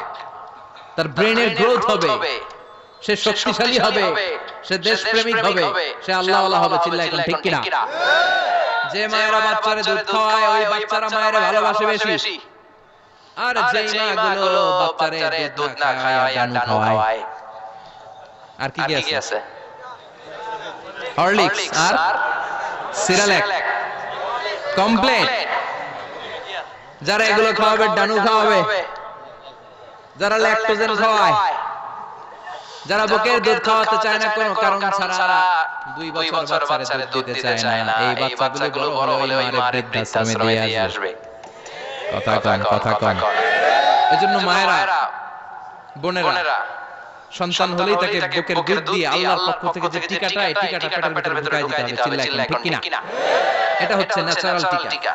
এজন্য আল্লাহ বললেন ইয়াসিন ওয়াল কুরআনিল হাকীম, ইয়াসিন বিজ্ঞানময় কোরআনের শপথ কোরআনের মধ্যে বিজ্ঞান আছে না নাই অভাব নাই কয়টা শুনবেন আল্লাহ কসমোলজির কথা বলেছে অ্যাস্ট্রোলজি কথা কসমোলজি হচ্ছে সৃষ্টিতত্ত্ব কসমোলজি কি সবাই বলেন কসমোলজি কি আল্লাহ বললেন আওয়ালাম ইয়ারাল্লাযীনা কাফারু আন্নাস সামাওয়াতি ওয়াল আরদা কানাতা রাতকান ফাফাতাকনাহুমা কাফেররা কি দেখে না মহাবিশ্বের সবকিছু একসাথে মিলে ছিল বিশাল এক বিস্ফোরণের মাধ্যমে আমি মহাবিশ্ব তৈরি করেছি সুবহানাল্লাহ আদিতে শুরুতে কিন্তু সব আকাশ বাতাস জমিন চন্দ্র সূর্য নক্ষত্র গ্রহ নিহারিকা পুঞ্জ গ্যালাক্সি ব্ল্যাক হোল সবকিছু মিলে মিশে একসাথে ছিল এটার ঘনত্ব ছিল খুব বেশি মহাবিশ্বের সবকিছু ছিল একটা বিন্দু এটাকে বিজ্ঞানীরা নাম দিয়েছে দ্য সিঙ্গুলারিটি মহা একত্ব এরপর একটা প্রচন্ড বিস্ফোরণের মধ্য দিয়ে মহাবিশ্ব সৃষ্টি হয়েছে এটার ওরা নাম দিয়েছে বিগ ব্যাং থিওরি কি নাম স্টিফেন হকিং সবচেয়ে বড় পদার্থবিজ্ঞানী ছিল সে একটা বই লিখেছে from the brief history of time a brief history of time from big bang two black hole সেখানে সে প্রমাণ করেছে কোরআনের আয়াত কানাতা রাতকান মহাবিশ্বের সবকিছু একটা বিন্দু ছিল চাঁদ সূর্য গ্রহ তারা সব কি ছিল কথা বলেন সবাই বলেন একটা মাত্র বিন্দু ছিল আল্লাহ বলেন don't the disbeliever observe that the heavens and earth were joined together then it separated with a gigantic sound explosion সব একসাথে ছিল চাঁদ তারা আকাশ নদী নালা সব একসাথে তারপর একটা বিকট বিস্ফোরণের মধ্য দিয়ে পৃথিবী হয়েছে চাঁদ হয়েছে চন্দ্র হয়েছে সূর্য হয়েছে মহাবিশ্বের সবকিছু এই মহাবিস্ফোরণের মধ্য দিয়ে হয়েছে চিৎকার করে পড়েন আল্লাহু আকবার এই যে ছোট পৃথিবীতে আমরা বসে আছি পৃথিবীর চেয়ে সূর্য 13 লক্ষ গুণ বড় চিল্লায় পড়েন আল্লাহু আকবার এটা কি বাড়ির কাছের কথা 13 লক্ষ গুণ বড় কল্পনা করা যায় তার মানে কি সূর্যই সবচেয়ে বড় না সূর্যের চেয়ে অনেক বড় বড় তারা আছে ব্যাটেলজিউস নামে একটা তারা আছে মহাকাশে যেটা যে সূর্য পৃথিবীর চেয়ে 13 লক্ষ গুণ বড় এই ব্যাটেলজিউস তারা সূর্যের চেয়ে 33 কোটি গুণ বড় এই ব্যাটেলজিউস তারাটা কি সবচেয়ে বড় না এর চেয়ে কত বড় তারা যা আছে কোনো হিসাব নাই এরকম বিশাল বিশাল তারা ঘুরতে ঘুরতে মাওয়াকিউ নুজুম ব্ল্যাক হোল নামে একটা রেঞ্জ আছে এই রেঞ্জের মধ্যে যদি ঢুকে যায় ছোট বাচ্চার মুখে চকলেট দিলে বাচ্চা যেমন চকলেট চুষে খেয়ে ফেলে এই বিশাল বিশাল তারাগুলো ব্ল্যাক হোলের মধ্যে ঢুকলে এক মুহূর্তের মধ্যে নিঃশেষ হয়ে যায় চিল্লায় পড়েন আল্লাহু আকবার এজন্য আল্লাহ বললেন ফালা উকসিমু বিমাওয়াকি'ন নুজুম এই তারকা নিঃশেষ হওয়ার যে জায়গাটা এই জায়গার কসম আমি কোরআনের মধ্যে খেলাম এই ব্ল্যাক হোলের রেঞ্জের ভিতরে তারা আসলে মুহূর্তের মধ্যে নিঃশেষ বানিয়ে দেয় কে একটা তারার চেয়ে আরেকটা তারা বড় এরকম হাজার কোটি তারা মিলে আমাদের গ্যালাক্সি এই গ্যালাক্সির নাম হচ্ছে মিল্কি ওয়ে কি নাম আমাদের গ্যালাক্সির নাম কি সবাই বলেন তো মিল্কি ওয়ে কি নাম এরকম একটা গ্যালাক্সি না লক্ষ কোটি গ্যালাক্সি আমাদের গ্যালাক্সির পরে সবচেয়ে কাছের গ্যালাক্সির নাম অ্যান্ড্রোমেডা কি নাম এই অ্যান্ড্রোমেডা গ্যালাক্সি আমাদের গ্যালাক্সি থেকে 2.5 মিলিয়ন লাইট ইয়ার দূরে মানে 25 লক্ষ লাইট ইয়ার সুবহানাল্লাহ না আলোর গতি হচ্ছে পৃথিবীতে সবচেয়ে বেশি বর্তমান সময় পর্যন্ত জানেন সেকেন্ডে কত মাইল 1 লক্ষ 86000 মাইল এক সেকেন্ডে আলো ছুটে 1,86,000 মাইল বেগে এত বেগের কোন প্লেন বা রকেট নিয়ে যদি আপনি আমাদের গ্যালাক্সি থেকে মিল্কি ওয়ে থেকে অ্যান্ড্রোমেডাতে যেতে যান তাহলে আপনার 25 লক্ষ বছর লেগে যাবে সুবহানাল্লাহ বাড়িতে যায় বলেন এরপর আল্লাহ বললেন ওয়াস-সামাআ বানাইনাহা বিআইদিন ওয়া ইন্না লামুসিউন আকাশ আমি বানালাম গ্যালাক্সি আমি বানালাম বানানোর পর থেকে সবগুলোর আমি প্রশস্ত করতে শুরু করে দিলাম সব ছিল ক্ষুদ্র একটা বিন্দুর মধ্যে আমি বিস্ফোরণ করলাম একটা আওয়াজ দিয়ে আওয়াজটা ছিল কোন আওয়াজটা ছিল কি জোরে কোন আবার কোন কুন ফায়া ইন্নামা আমরুহু ইযা আরাদা শাইআন আন ইয়াকুলা লাহু কুন ফায়াকুন আল্লাহ যখন কিছু করতে চান শুধু বলেন কোন শুধু বলেন বি কোন মানে বি ইট হয়ে যায় বলতে দেরি এই মহাবিস্ফোরণের নেপথ্যে যে শব্দটা ছিল সেটা ছিল কোন সেটা ছিল কি আল্লাহ কোন বলতে দেরি মুহূর্তের মধ্যে বিগ ব্যাং, বিশাল এক্সপ্লোশন, তারপর থেকে মহাবিশ্ব ছড়াচ্ছে। আল্লাহ বলছে এই কোরআনের ভিতরে বলে দিয়েছেন ওয়া ইন্না লা মুসিউন, আমি এই মহাবিশ্বকে, এই গোটা ইউনিভার্সকে আমি প্রতিনিয়ত সম্প্রসারিত করছি। প্রতিনিয়ত এটা বড় হচ্ছে, সম্প্রসারিত হচ্ছে। চিল্লায়ে বলেন আল্লাহু আকবার। আজ থেকে মাত্র 20 বছর আগে এটা আবিষ্কার করেছে। এটা কোন সাল? 20 বছর পেছনে গেলে কত? 1998, তাই না? এই 1998 সালে তারা আবিষ্কার করেছে সুপারনোভা কসমোলজি প্রজেক্ট। এই সুপারনোভা কসমোলজি প্রজেক্টে তারা এই সিদ্ধান্তে এসেছে যে মহাবিশ্ব কোন নামক এক বিস্ফোরণের পর থেকে যে সম্প্রসারিত হচ্ছে, আজ পর্যন্ত এটা শুধু বাড়ছে আর বাড়ছে, অ্যাক্সেলারেটিং হচ্ছে, এক্সপ্যান্ডিং হচ্ছে, এটা কমছে না, কিয়ামত পর্যন্ত এটা বাড়তেই থাকবে। চিৎকার করে আল্লাহু আকবার। এজন্য আল্লাহ বললেন ইয়াসিন ওয়াল কুরআনিল হাকীম, বিজ্ঞানময় প্রজ্ঞাময় কোরআনের শপথ, এই কোরআনের ভিতরে আমি কসমোলজির কথা বলেছি, অ্যাস্ট্রোলজির কথা বলেছি, জিওলজির কথা বলেছি, ফিজিক্সের কথা বলেছি। সুবহানাল্লাহ। ফিজিক্স মানে কি? পদার্থের সবচেয়ে বড় উপাদান হচ্ছে লোহা। লোহার কথা কিন্তু কোরআনে নাই। আছে? কই আছে? হ্যাঁ, সূরাতুল হাদীদ, লোহার নামে একটা সূরা দিয়েছে আল্লাহ কোরআনে। সুবহানাল্লাহ পড়বেন না? সূরার নাম সূরাতুল হাদীদ। সূরার নাম কি? চিল্লায়ে বলেন সূরার নাম সূরাতুল হাদীদ। হাদীদ মানে লোহা। আল্লাহ বললেন ওয়া আনজালনাল হাদীদা ফীহি বা'সুন শাদীদ,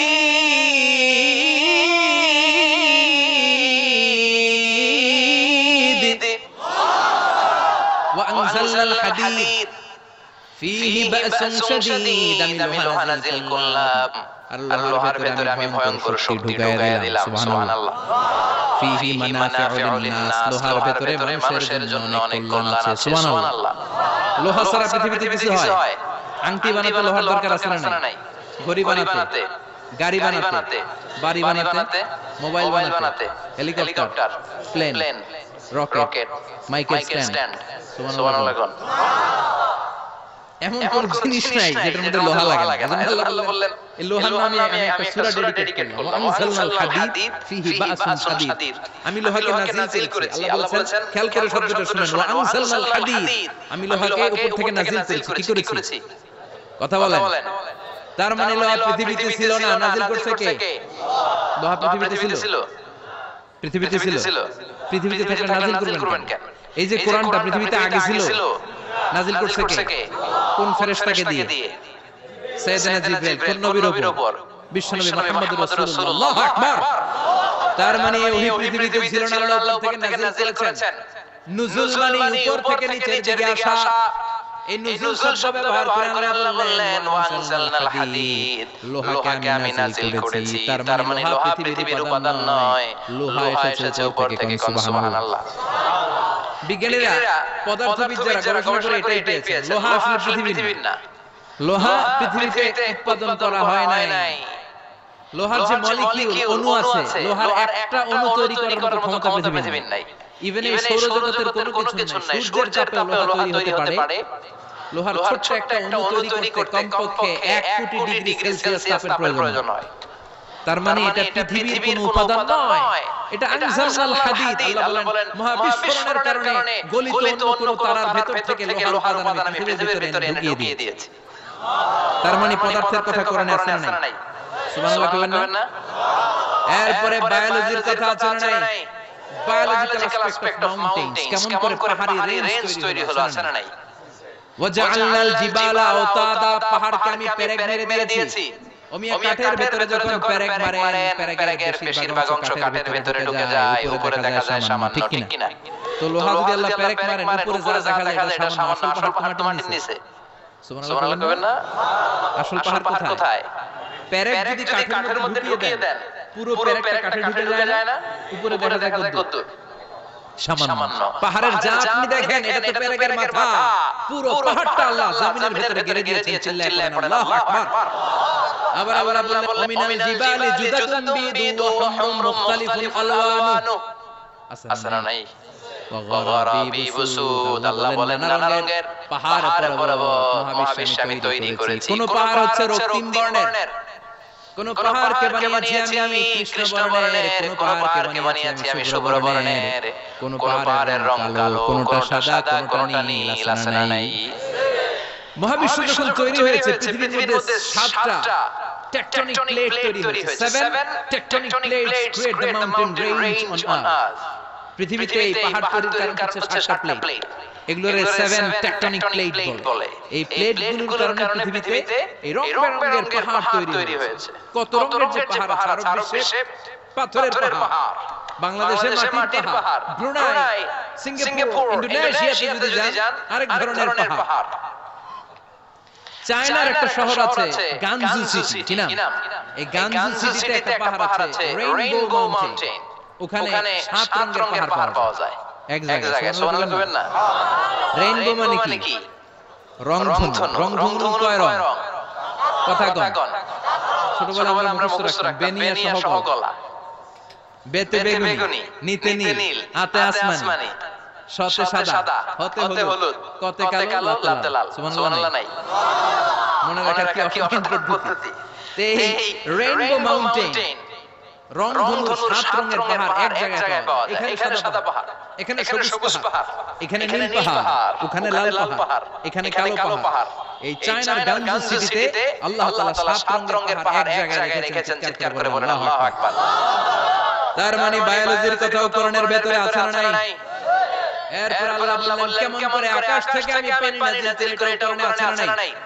আমরা ছোটবেলায় পড়েছি ওয়াটার সাইকেল, হাইড্রোলজিক্যাল সাইকেল। কেমন করে সূর্যের তীব্র তাপ সাগর থেকে পানিকে জলীয় বাষ্প করে উপরে নেয়, উপরে নিয়ে সেটাকে পুঞ্জীভূত করে দেয়, ঘনীভূত করে দেয়, মেঘ হয়ে যায়। সেখান থেকে ধীরে ধীরে বৃষ্টি পড়ে, আছে না নাই? আর ওই বৃষ্টির গান আমরা গাই, এই বৃষ্টি ভেজা রাতে তুমি চলে যেও না। ওই বৃষ্টি পেয়ে আল্লাহর কাছে দোয়া করে না? বিশ্বনবী বলেন রহমতের বৃষ্টির নিচে দাঁড়িয়ে কেউ যদি হাত তুলে দোয়া করে, ওই দোয়া কবুল করে কে?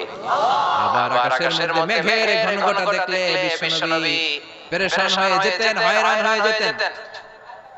আর আল্লাহর কাছে বলতেন, আল্লাহ এই মেঘ দিয়ে তুমি আমাদেরকে আযাব দিও না, তুমি আমাদেরকে গজব দিও না, তুমি আমাদেরকে শেষ করে দিও না, এই মেঘ থেকে তুমি আমাদেরকে রহমতের বৃষ্টি দাও, পড়ে না আমিন। বৃষ্টি দেখলে বিশ্বনবী বলতেন আল্লাহুম্মা সাইয়্যিবান নাফিআ, ইয়া গাউসু আগিসনা গাউসান মুগীসান মারিআন নাফিআন গায়রা দার, আজিলান গায়রা আজিল। হে আল্লাহ এই বৃষ্টি থেকে তুমি ঠান্ডা রহমতের পানি দাও। কি দাও? আল্লাহ মেঘ দে, পানি দে, ছায়া দে রে তু, ইয়া আল্লাহ মেঘ দে। পড়েন আল্লাহ মেঘ দে, পানি দে, ছায়া দে রে তু, ইয়া আল্লাহ মেঘ দে। এই ওয়াটার সাইকেলের কথা আল্লাহ বলেছেন। আলম তারা আল্লাহ ইউজি সাহাবান কাফির নাস্তিক, যেগুলো সমাজের আবর্জনা খড়কুটা, ওরা কি দেখে না কেমন করে আমি বাতাসকে জলীয় বাষ্প করে আকাশে তুলি, বায়ুমণ্ডলে নিয়ে যাই, সুম্মা ইউআলিফু বাইনাহুম, জলীয় বাষ্পগুলোরে তখন আমি ঘনীভূত করি, সুম্মা ইয়াজআলুহু রুকামান, এরপরে আমি মেঘে পরিণত করি, ফাতারাল ওয়াদাকা ইয়াখরুজু মিন খিলালিহি, তারপর মেঘের ভেতর থেকে ধীরে ধীরে বৃষ্টি নাযিল করে। আবার আল্লাহ বললেন পানি থেকে আমি পৃথিবীর সব প্রাণগুলোরে বানালাম, ওয়াজআলনা মিনাল মাই কুল্লা শাইইন হাইয়্যা ফালা ইয়াকিলুন, পানির ভেতর থেকে সব প্রাণের উৎপত্তি পৃথিবীর মধ্যে ঘটিয়ে দিয়েছে কে? বিজ্ঞানীরা স্বীকার করেছে পৃথিবীতে যত প্রাণ পাওয়া যায়, যত প্রাণের ব্লুপ্রিন্ট পাওয়া যায়, সব এসেছে পানি থেকে। চিৎকার করে বলেন কোত্থেকে? পানি নাই তো প্রাণ নাই, পানিও আছে প্রাণও আছে। সুবহানাল্লাহ। বিজ্ঞানীদের ধারণা, তারা ধারণা করে বলেছে পৃথিবীর প্রথম প্রাণের নাম হচ্ছে অ্যামিবা। কি নাম? ওরা বলেছে এটা অ্যাকুশিজিভ, it's a very small unicellular organism found ever in the world. পৃথিবীতে পাওয়া প্রথম অ্যাকুশি প্রাণীর নাম হচ্ছে অ্যামিবা। এটা এসেছে শৈবালের মধ্যে জুপ্লাঙ্কটন, ফাইটোপ্লাঙ্কটন, ব্যাকটেরিওপ্লাঙ্কটন, একটার পর একটা স্পিসিস প্রজাতি পৃথিবীতে ডেভেলপ করেছে। সুবহানাল্লাহ। এই পানির কথা কোরআনের ভেতরে বলে দিল কে? এজন্য আল্লাহ বললেন ওয়াল কোরআনিল হাকীম, বিজ্ঞানময় কোরআনের শপথ। এই কোরআনটা বিজ্ঞানের ভাষা, এই কোরআন আশ্চর্যের শেষ নাই, এই কোরআন কোনদিন পুরাতন হয় না। এই কোরআনের ভেতরে আল্লাহ দিয়েছেন হেদায়েতের মশাল, আর কোরআনটাকে বানিয়েছেন বিজ্ঞানের সুউচ্চ মিনার। জোরে কোন সুবহানাল্লাহ। তার মানে কোরআনে আমরা কি পেলাম? দুধের কথা পেলাম, মধুর কথা পেলাম, কিভাবে ডায়েট করবেন সেটা আমরা পেলাম, আমরা কসমোলজি পেলাম, অ্যাস্ট্রোলজি পেলাম, বায়োলজি পেলাম, ফিজিক্স পেলাম, ওয়াটার সাইকেল পেলাম। এবার পাতালপুরের কথা দরকার আছে না নাই? পৃথিবীর একেবারে গভীরতম গভীরে কি আছে এটা কিন্তু কোরআনে নাই। আছে পৃথিবীর মাঝখানে যে উত্তপ্ত লাভার আগুন, এটা আপনারা জানেন? পৃথিবীর উপর দিয়ে আমরা ঠান্ডা পৃথিবীতে ঘুরে বেড়াই, কিন্তু এর ভিতরে কিন্তু আগুন, লাভা। আল্লাহ কোরআনের মধ্যে ফুটন্ত টকবগে সাগরের কসম খেয়েছেন। আল্লাহ বলেছেন ওয়াল বাহরিল মাসজুর।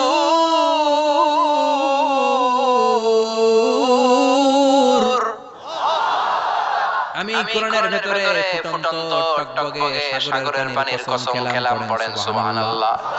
সাগরের পানি ফুটন্ত টকবগে সাগরের পানির কসম। সাগরের পানি আবার ফুটন্ত হয় কি করে? পানি কি হয়? ঠান্ডা। পানি কি? কথা বলেন। আল্লাহ পৃথিবীর ভেতরকার কথা চিন্তা করে বলেছেন ওয়াল বাহরিল মাসজুর। ইউনাইটেড স্টেটস অফ আমেরিকার নেভাল একাডেমির সায়েন্টিস্টরা এই আয়াতের উপর রিসার্চ করেছে। সাগরের ভিতরে আবার এই ঠান্ডা পানির ভিতরে আবার উত্তপ্ত আগুনের লাভা ফুটে থেকে রিসার্চ করার জন্য তারা সাগরের ভিতরে পাইপ ঢুকিয়েছে। পাইপ ঢুকাতে অনেকগুলো লেয়ার তারা পার করেছে। রূপান্তর শিলার স্তর, পাললিক শিলার স্তর, আগ্নেয়গিরির শিলার স্তর, মার্বেল পাথরের অনেকগুলো শিলার স্তর পেরিয়ে যাওয়ার পরে তারা পাইপ ঢুকানোর পরে দেখতে পেয়েছে পাইপগুলো গলে যায়। পাইপগুলো কি হয়? তার মানে ভিতরে কি আছে? গত কয়েক মাস আগে জাপানে কিছু জিওলজিস্ট, ভূতত্ত্ববিদ, তারা গবেষণা করে পৃথিবীর এক মাথা থেকে আরেক মাথায় যেতে চাচ্ছে, মানে প্রতিবাদ স্থান। বাংলাদেশের এখান থেকে ছিদ্র করলে আপনি দক্ষিণ আমেরিকার চিলি সান্টিয়াগোতে যেয়ে উঠবেন। কথা বুঝতে পেরেছেন? তার মানে বাংলাদেশের প্রতিবাদ স্থান হচ্ছে দক্ষিণ সাউথ আমেরিকার চিলি সান্টিয়াগো। আবার ইন্ডিয়া থেকে ছিদ্র করতে করতে পৃথিবীর আরেক মাথা দিয়ে উঠবেন। সুবহানাল্লাহ বলে। এটা তারা শুরু করেছে, কিন্তু এখনো সফল হয় নাই। ইউএস এর নেভাল একাডেমির সায়েন্টিস্টরা পাইপ ঢুকাতে দেখে একটা পর্যায়ে শেষে পাইপ ঢুকানো যায় না। পাইপগুলো পৃথিবীর ভিতরে যেতে যেতে গলে গলে পানি হয়ে যায়। সুবহানাল্লাহ বলবেন না? এই রিসার্চ প্রজেক্টের যিনি চিফ, উনি বললেন bring the waterproof pipe from America. America থেকে ওয়াটারপ্রুফ পাইপ নিয়ে আসো। আমার এমন পাইপ লাগবে গবেষণা করার জন্য যে পাইপ আগুনে জ্বলে না। ওয়াটারপ্রুফের মধ্যে আগুন লাগালে আগুন ধরবে। বুলেট প্রুফে বুলেট মারলে বুলেট ঢুকবে। মাননীয় প্রধানমন্ত্রী শেখ হাসিনা যে গাড়িতে করে চড়ে, এটা বুলেট প্রুফ কার? গুলি মারলে ঢুকবে, আবার গুলি মারতে যায় না। 14 গোষ্ঠী উদ্ধার করে ছাড়বে আপনার। খবরদার। তো আমেরিকা থেকে ফায়ার প্রুফের পাইপ নিয়ে আসা হলো। নেভাল একাডেমির চিফ সায়েন্টিস্ট পাইপ ঢুকাতে আরম্ভ করলেন। ঢুকাতে পৃথিবীতে কিন্তু অনেকগুলো স্তর আছে। এই যে বালু মাটি, সব কিন্তু বালু মাটি নয়। আপনি খুঁড়তে পেয়ে যাবেন পাললিক শিলা, এরপরে রূপান্তরিত শিলা, এরপরে মার্বেল পাথরের শিলা, এরপরে শুরু হবে গরম আগ্নেয়গিরির শিলা। ওই শিলার ভেতরে এমন আগুন আল্লাহ রেখেছে, নেভাল একাডেমির সায়েন্টিস্টরা ফায়ার প্রুফের পাইপ ঢুকাতে একটা লেভেল যাওয়ার পরে দেখা যায় ফায়ার প্রুফের পাইপও গলে মুহূর্তে পানি হয়ে যায়। তার মানে ভেতরে এমন আগুন আল্লাহ রেখেছে, ওই আগুনের তুলনায় পৃথিবীর আগুনের মতো নয়। ওই আগুনটাই জাহান্নামের আগুন। আবার বিজ্ঞানীরা গবেষণা করে ওই আগুনের মধ্যে মানুষের চিৎকার শুনেছে। এজন্য হাদিসে এসেছে আল্লাহর ওলিরা, মুমিন বান্দারা মারা গেলে তাদের রূহগুলো আকাশে চলে যায়, ইল্লিনে চলে যায়। আর কাফের মুশরিক আর নাস্তিকগুলো মারা গেলে তাদের আত্মাগুলো পৃথিবীর মাঝখানে সিজিনে চলে যায়। ওই সিজিনের ভেতরে আগুন আছে না নাই? চিল্লায়ে বলেন। তার মানে পাতালপুরীর কথাও আছে, সাগরের কথাও আছে, আকাশের কথাও আছে। কেমন করে দুনিয়াতে আমরা আসলাম সেটাও আছে। এমব্রায়োলজি, ভ্রূণতত্ত্বের কথা কোরআনে আছে না নাই? পৃথিবীতে আল্লাহ কয়েক সিস্টেমে মানুষ বানালেন। সাইয়েদনা আদমকে বানালেন, মাও নাই বাবাও নাই। সাইয়েদনা আদম আলাইহিস সালামের বাবার নাম কি? মায়ের নাম কি? মাও নাই বাবাও নাই। আবার সাইয়েদনা ঈসা আলাইহিস সালামকে আল্লাহ তৈরি করলেন, শুধু মা আছে বাবা নাই। আবার আমাদের সবাইকে আল্লাহ বানালেন, মাও আছে বাবাও আছে, ঠিক কি না? এরপরে ছোট এক ফোঁটা নাপাক থেকে আল্লাহ আমাদেরকে বানালেন। এই এক ফোঁটা বীজের মধ্যে যে প্রাণ আছে, এটা দুইজন বিজ্ঞানী আবিষ্কার করেছে। লিয়েন হুক মাইক্রোস্কোপ যন্ত্র দিয়ে তারা বীজের মধ্যে স্পার্ম ড্রপের মধ্যে গবেষণা করে পেয়েছে যে ওখানে কি যেন নড়ে। ওই এক ফোঁটা ড্রপের মধ্যে কি যেন নড়ে, সেখান থেকে ওরা আবিষ্কার করেছে স্পার্মের ভেতরে, শুক্রাণুর ভেতরে প্রাণের অস্তিত্ব আছে। এক ফোঁটা স্পার্মে, এক ফোঁটা বীর্যের মধ্যে 20 কোটি যদি শুক্রাণু না থাকে, ওই স্পার্ম থেকে আল্লাহ বেবি দেয় না, সন্তান দেয় না। সুবহানাল্লাহ। এজন্য আল্লাহ বলেন, হাল আতা আলাল ইনসানি হিনুম মিনাদ দাহরি লাম ইয়াকুন শাইআম মাযকুরা। ও মানুষ, কেন এত অহংকার করো? নজর করে তোমার জীবনের শুরুটার দিকে একটু তাকাও। কি ছিলা তুমি? এক ফোঁটা নাপাক পানি, একটা স্পার্ম ড্রপ থেকে এসেছো। ইয়াখরুজু মিন বাইনিস সুলবি ওয়াত তারাইব। বাবার পৃষ্ঠদেশ থেকে মায়ের গর্ভদেশের মধ্যে তোমাকে নিয়ে গেল কে? সেখান থেকে ফি যুলুমাতিন সালাস, তিনটা প্যাকেট দিয়ে মায়ের পেটের মধ্যে তোমাকে প্রিজার্ভ করলো কে? আল্লাহ প্রত্যেকটা স্টেজ কোরআনে বলে দিয়েছে। ফি যুলুমাতিন সালাস, তিনটা অন্ধকার প্রকোষ্ঠে আল্লাহ আমাদেরকে প্রিজার্ভ করেছেন। মায়ের ভুলের একটা প্যাকেট, মায়ের জরায়ুর একটা প্যাকেট, আবার মায়ের পেটের একটা প্যাকেট। ওই প্যাকেটের ভিতরে পৃথিবীর কোন কবিরাজের কাজে লাগছে? ডাক্তারের ডাক্তারি কোন কবিরাজ আমরা খাওয়াইছে? চিল্লায় বলেন তিনি কে? এরপর আল্লাহ বলেন, ফি যুলুমাতিন সালাস, এটা অন্ধকার ছিল। যেই টেম্পারেচারে রাখলে তুমি সুস্থ থাকবা, যেই টেম্পারেচারে রাখলে তুমি আস্তে আস্তে বড় হতে পারবা, সেখানে আমি রাখলাম। সেখান থেকে আমরা হয়ে গেলাম জিমেট, সেখান থেকে জাইগোট, তারপর এমব্রায়ো, তারপরে ফেটাস, ল্যাটার স্টেজ। প্রথমে ছিলাম ইনিশিয়াল স্টেজ, তারপরে ল্যাটার স্টেজ, আমরা বড় হতে লাগলাম। আল্লাহ আমাদেরকে হার্ট দিলেন, সিস্টেমিক ডায়াস্টনি, অলিন্দ নিলয় শুরু হয়ে গেল। রূহুর ফুৎকার আমাদের হৃদয়ে ভরে দিল কে? আল্লাহ আমাদেরকে স্কেলিটন দিলেন, কঙ্কাল, স্পাইনাল কর্ড দিলেন, আমাদের স্কাল দিলেন, মাথার খুলি দিলেন, লাংস দিলেন, ফুসফুস দিলেন, গল ব্লাডার দিলেন। যেটা ঠিক যেমন ভাবে দেয়া দরকার মায়ের পেটে থাকতেই সেটা দিয়ে দিয়েছে কে? এরপর 8 মাস আমরা মায়ের পেটে মারে কষ্ট দিলাম। ওই মুহূর্তে আমার জন্য যতটা কষ্ট করেছে পৃথিবীর কেউ ওই খবর রাখে না। তোরে কোন ঠিক কিনা? বোঝা হয়ে গিয়েছিল একটা বস্তা। আমরা প্রত্যেকে মায়ের পেটে ছিলাম একটা কি? এই বস্তা নিয়ে আমার মা খেতে যেত, ঘুমাতে যেত। এই বস্তাটা পেটে করে আমার মা রান্নাঘরে রান্না করত। একদিনও রান্না বন্ধ হয় নাই। এই বস্তাটা নিয়ে আমার মা টয়লেটে যেয়ে বসতে পারতো না। 8 মাস এরকম কষ্ট করেছে। এজন্য মায়ের মনে কষ্ট দিলে আল্লাহ রস কেঁপে যায়। মায়ের কাছ থেকে দোয়া নেওয়ার দরকার আছে না নাই? মায়ের মনে কষ্ট দিবেন? মায়ের সাথে বেয়াদবি করবা কেউ? মায়ের থেকে দোয়া নেওয়ার দরকার আছে না নাই? মা যার নাই সে জানে মা না থাকার কি জ্বালা। চিল্লা এখন ঠিক কিনা? যখন রাত্রি নিঝুম, এই চোখে ঘুম, একলা শূন্য ঘরে, তোমায় মনে পড়ে মাগো, তোমায় মনে পড়ে। যখন রাত্রি নিঝুম, এই চোখে ঘুম, একলা শূন্য ঘরে, তোমায় মনে পড়ে মাগো, তোমায় মনে পড়ে। ঠিক কিনা? এজন্য মায়ের জন্য দোয়া করার দরকার আছে না নাই? আল্লাহ বললেন 8 মাস 9 মাস মায়ের পেটের ভিতরে ছিলা, তারপরে দুনিয়ার বুকে তোমারে আনলো কে? ছোট্ট নাপাক ছিলাম, এই ছোট্ট এক ফোঁটা পানি থেকে আমাদেরকে বড় করছে কে? তার মানে এমব্রায়োলজি, ভ্রূণ তত্ত্বের কথা কোরআনের ভিতরে আছে না নাই? সে আল্লাহ বললেন, ইয়াসিন ওয়াল কুরআনিল হাকীম, ইন্নাকা লামিনাল মুরসালিন আলা সিরাতিম মুস্তাকিম। সুবহানাল্লাহ পড়েন। আল্লাহ বললেন ইয়াসিন, এরপরে বললেন আল কুরআনিল হাকীম, প্রজ্ঞাময় কোরআনের শপথ। বিশাল একটা শপথ কেটে আল্লাহ বললেন, ইন্নাকা লামিনাল মুরসালিন আলা সিরাতিম মুস্তাকিম। ইন্নাকা লামিনাল মুরসালিন, অবশ্যই নবী হে, আপনি রাসূলদের অন্তর্ভুক্ত। চিল্লায় সুবহানাল্লাহ। তিনি যে রাসূল এটার সার্টিফিকেট আয়াতে দিয়েছে কে? এরপর আল্লাহ বললেন আলা সিরাতুল মুস্তাকিম, ও নবী আপনি সিরাতুল মুস্তাকিমের উপর আছেন।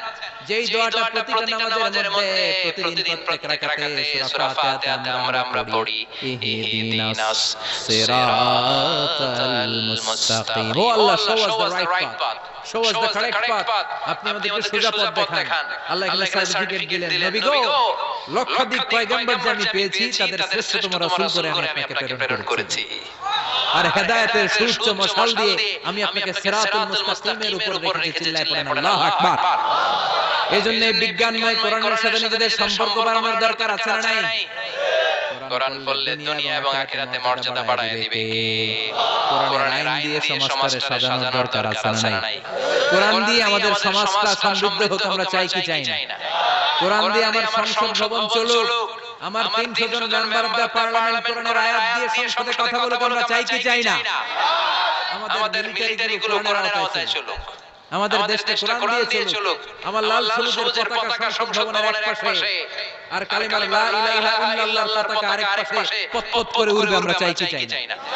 সেজন্য কোরআনের সাথে আমাদের সম্পর্ক বাড়াতে হবে, নিজে কোরআন পড়তে হবে, কোরআন বুঝতে হবে, কোরআনের উপর আমল করতে হবে। রাজি আছেন তো?